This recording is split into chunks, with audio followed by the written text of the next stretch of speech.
અંકલેશ્વરમાં બંધ મકાનમાં તસ્કરોએ લાખોના સોનાના દાગીના ચોરી કરી ફરાર થયા હતા।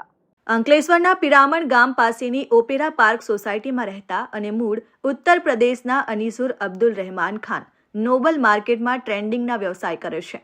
તેઓ ગત તારીખ 20મી એપ્રિલના રોજ બપોરના અરસામાં મકાન બંધ કરી પરિવાર સાથે મુંબઈ ગયા હતા। જે દરમિયાન તસ્કરોએ તેમના બંધ મકાનને નિશાન બનાવી મકાનના ટેરેસના દરવાજાની ગ્રીલનું તાળું તોડી મકાનમાં પ્રવેશ કર્યો અને તિજોરી તોડી તેમાંથી સોનાના દાગીનાની ચોરી કરી પલાયન થઈ ગયા। તેઓને તારીખ 23મી એપ્રિલના રોજ મુંબઈથી પરત ઘરે આવ્યા અને મકાનમાં જોતા તિજોરીઓ તૂટેલી હતી અને અંદરનો સામાન વેરવિખેર પડેલ હતો અને સોનાના દાગીના ગાયબ જણાતા ચોરી થઈ હોવાનું માલુમ પડતા તેઓએ શહેર એ ડિવિઝન પોલીસને જાણ કરતા પોલીસ કાફલો દોડી આવ્યો અને અનીસુર અબ્દુલ રહેમાન ખાને રૂપિયા 1,93,000ના સોનાના દાગીનાની ચોરી અંગે એ ડિવિઝન પોલીસ મથકમાં ફરિયાદ નોંધાવી।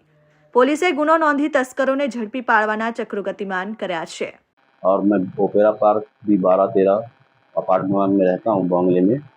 और हम लोग 20 तारीख को गांव गए थे बॉम्बे, और फिर हम लोग 23 तारीख को रात में आए तो वो रास्ते में हम लोगों को फ़ोन आया कि आपके घर में चोरी हो गई है।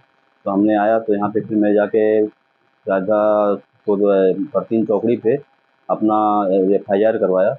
तो मेरी FIR हुई। PI साहब भी बहुत मदद कर रहे हैं मेरी, बहुत मतलब जितना चाहिए उतना ही मदद कर रहे हैं। और डॉग वाले भी आए और फॉरेंसिक वाले भी आए, सब लोग आए और देख के गए।